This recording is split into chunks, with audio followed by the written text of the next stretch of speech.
गाणगापूरचं गूढ रहस्य. आजही इथे येतात भिक्षा मागायला दत्तगुरू. नेमकी काय प्रथा आहे जाणून घेऊया. त्या पहिले तुम्ही पण दत्तगुरूंचे भक्त असाल तर आपल्या चॅनलला सबस्क्राईब करून घ्या आणि व्हिडिओला लाईक जरूर करा. दत्त संप्रदायातील महत्त्वाचे ठिकाण म्हणजे गाणगापूर.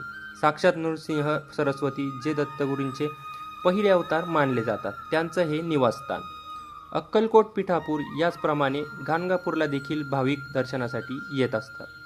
गाणगापूरचं एक गूढ रहस्य देखील आहे. असं म्हणतात की या ठिकाणी आजही दत्तगुरू भिक्षा मागायला येतात. नेमकी प्रथा काय आहे ते जाणून घेऊया. श्री क्षेत्र गाणगापूर ही दत्तगुरूंच्या पदस्पर्शाने पावन झालेली भूमी आहे. या भूमीत पवित्र इतका आहे की भूतप्रेताची बाधा झालेली माणसं इथून बरी होऊन गेली आहेत. गाणगापुरात दत्तगुरूंचं सत्व आहे, ज्यामुळे या जागेला एक गूढ आणि अलौकिक शक्तीचे स्थान मानले जाते.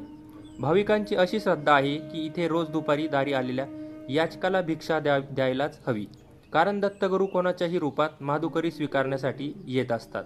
माधुकरी हा संप्रदायातील महत्त्वाचा असा भाग आहे. नेमकं काय आहे माधुकरी हे जाणून घ्या. ज्याप्रमाणे मधमाशी प्रत्येक फुलातून थोडं थोडं मध गोळा करते, त्याचप्रमाणे 5 घरातून थोडी थोडी भिक्षा मागून जो आहार घेतला जातो त्याला माधुकरी म्हणतात. दत्त संप्रदायात माधुकरीला प्रचंड महत्त्व आहे. असं म्हटलं जातं की यामुळे मानवाच्या अहंकाराचा नाश होतो. गाणगापूर हे नृसिंह सरस्वती महाराजांचं कर्मस्थान मानलं जातं. नृसिंह सरस्वती यांनी आध्यात्मिक मार्गाने जीवनाचा मूलयंत्र सांगितला. माणसाने प्रपंच करताना कृतज्ञता सेवाभावा कधी सोडू नये. माणसाला माणूस म्हणून वागवावं. गरजवंताला मदत करावी. सेवाभावा हीच ईश्वर सेवा हेच पटवून दिले. नृसिंह सरस्वती महाराजांचं गाणगापुरातील अवतार कार्य संपल्यावर ते शैल पर्वताकडे रवाना होत होते. त्यावेळी त्यांना निरोप देताना त्यांच्या भक्तांना अश्रू अनावर झाले. भक्तांचं आपल्यावर असलेले प्रेम पाहून नृसिंह सरस्वती यांनी भक्तांना वचन दिलं की मी रोज या गाणगापुरात माधुकरी मागायला येत जाईल.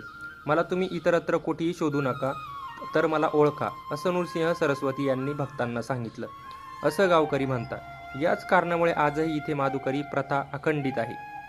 गावकऱ्यांना आजही असा विश्वास आहे की दत्तगुरूंचा अवतार असलेले नृसिंह सरस्वती महाराज कधी लहान मुलाच्या तर कधी वृद्ध व्यक्तीच्या रूपात माधुकरी मागायला येतात. त्यामुळे या ठिकाणी आलेला कोणताही याचक जो भिक्षा मागतो तो कधीच रिकाम्या हाती जात नाही. अन्नदान हे सर्वश्रेष्ठ आहे. म्हणूनच गाणगापुरातील भाविक याचकाच्या रूपात दत्तगुरू दारी आले असावेत. या उद्देशाने याचकाचा रिकामा हात कधीच जाऊ देत नाही.